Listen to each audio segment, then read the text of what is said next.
Hello, you guys. Thank you for meeting. Today we're going to talk about Williams' Individualized Education Program. My name is Principal Eric Holmstrom, and I'm the principal at Columbia Valley Elementary.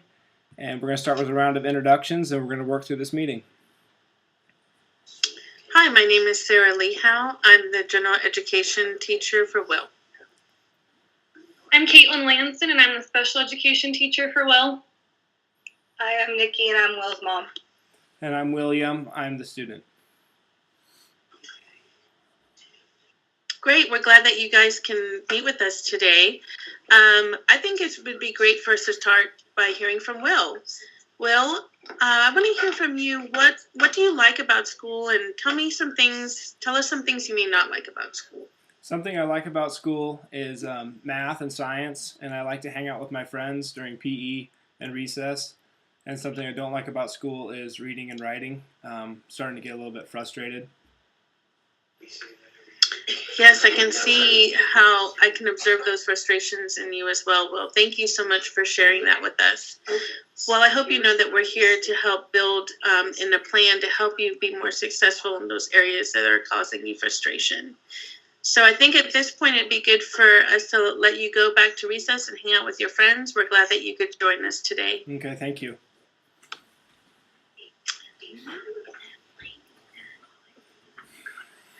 Nikki, can you share with us a little bit about some of the things that you're observing from Will at home? Yes, I can.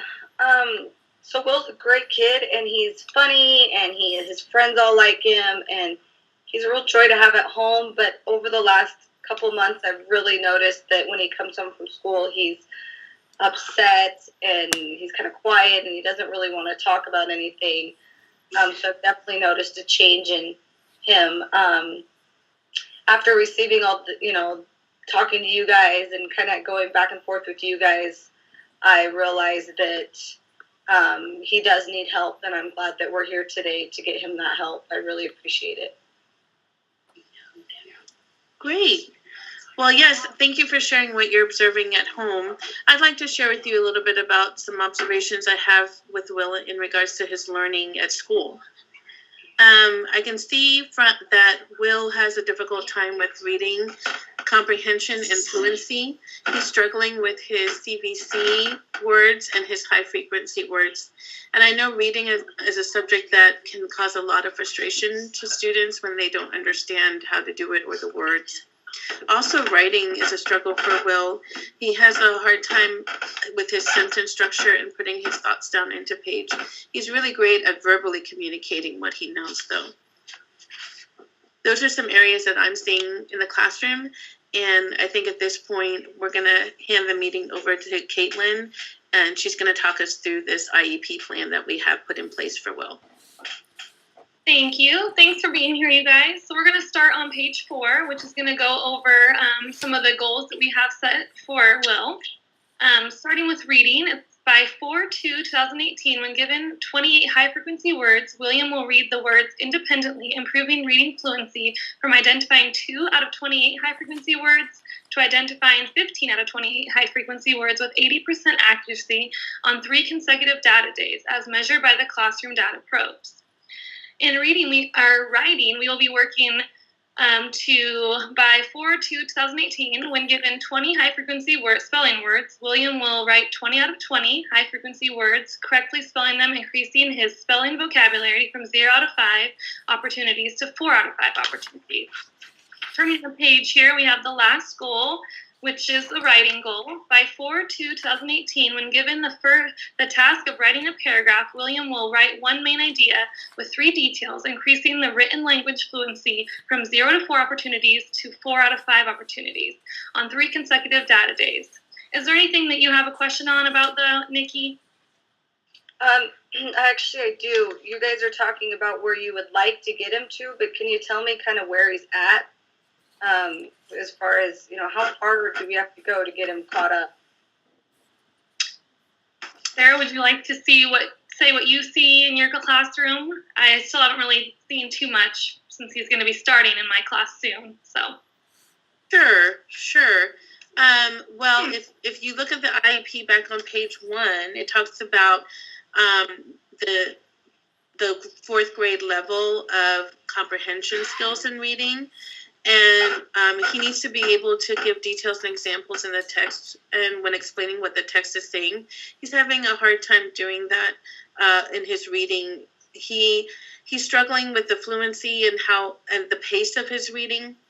And he's struggling to answer the questions about the story. He can answer the who and the what questions at about 25% accuracy.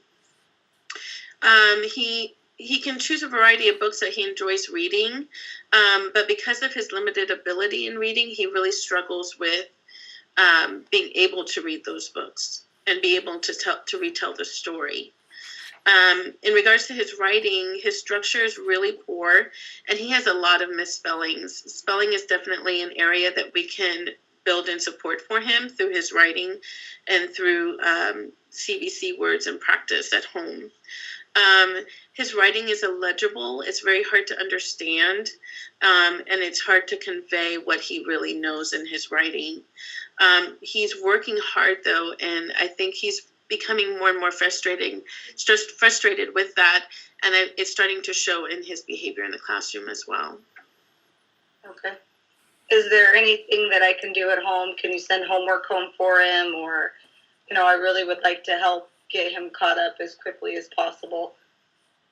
Absolutely. There are worksheets and packets that I can send home with you, things that you can work on with him, not only things that you can work with him in regards to packets, but just suggestions of just verbal back and forth, learning new concepts, learning how to retell a story. Okay. And you mentioned his behavior. I mean, his behavior is not, I'm hoping it's not terrible. Are we thinking that there's something that needs to be done about that, or? Well, right now, I think a lot of his behavior in the classroom is because of his frustration with not being able to do his work. He's really social and he enjoys his friends, and he's been acting out, and at times he's had to be removed from the classroom just because he's distracted the learning environment so much. But I think a lot of that's due to his frustration, and so I'm hoping that with this IEP in place, we'll see it also work on improving his behavior as well. We are going to be tracking that, and you'll see that later on in the IEP, and we'll see how the IEP is helping with his behavior or if we need to implement something different. Okay. And let's use that as a segue into our next part on page 6. Let's go through the report of student progress. Yes, that's exactly what I was going to say. We just led right into how we're going to monitor his progress. So we're going to be working with the district report cards, of course, and the IEP goals and progress reports.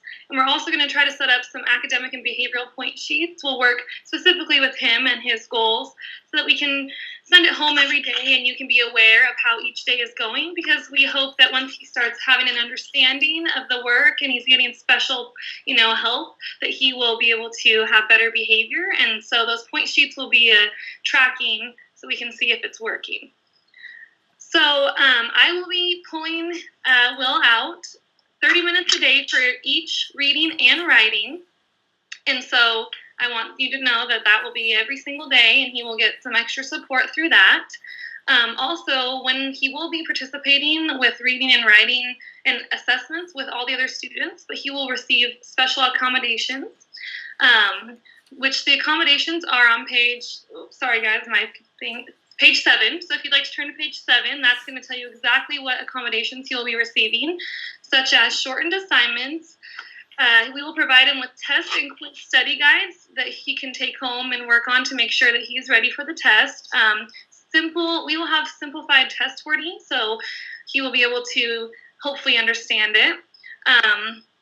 He will also have a peer tutor or a note taker, so maybe an adult that might be able to sit there and help him take the test, as well as he will have prior notice of all tests and quizzes, so he's not, shocked when he walks in and finds out that there's tests. Extra time to complete the assignments, extra time on the tests and quizzes, as well as if he needs a break, we will allow him breaks. He will also be provided individualized and small group instruction, which will be the pull-out time, and utilize oral responses for assignments and tests So if he is having a hard time writing it, we will be able to accept oral responses for him. And spelling and grammar devices, so things that will help him with his grammar and spelling, and provide desktop lists of tasks and provide homework lists. That way he knows exactly what he needs to complete and he doesn't have any confusion. Is there anything about those accommodations that you need help understanding, Nikki? No, it sounds great. Thank you. Perfect. And so then on the next page, which is page 9, it talks about how much time a week you will receiving the specialized instruction in the special ed classroom. So 150 per reading and 150 for writing. So that's going to be really helpful for him, and he won't be missing too much regular ed class time, so that will be good as well. Okay. And I think, yep. And so moving to page 10 of the IEP, I wanted to communicate the summary of what we've been talking about. William will receive support in reading and writing language.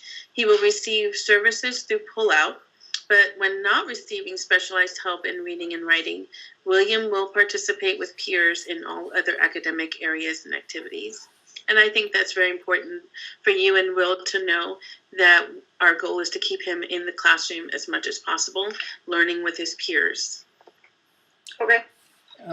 At this point, I'm going to open it up for questions. Nikki, do you have any further questions as we move forward?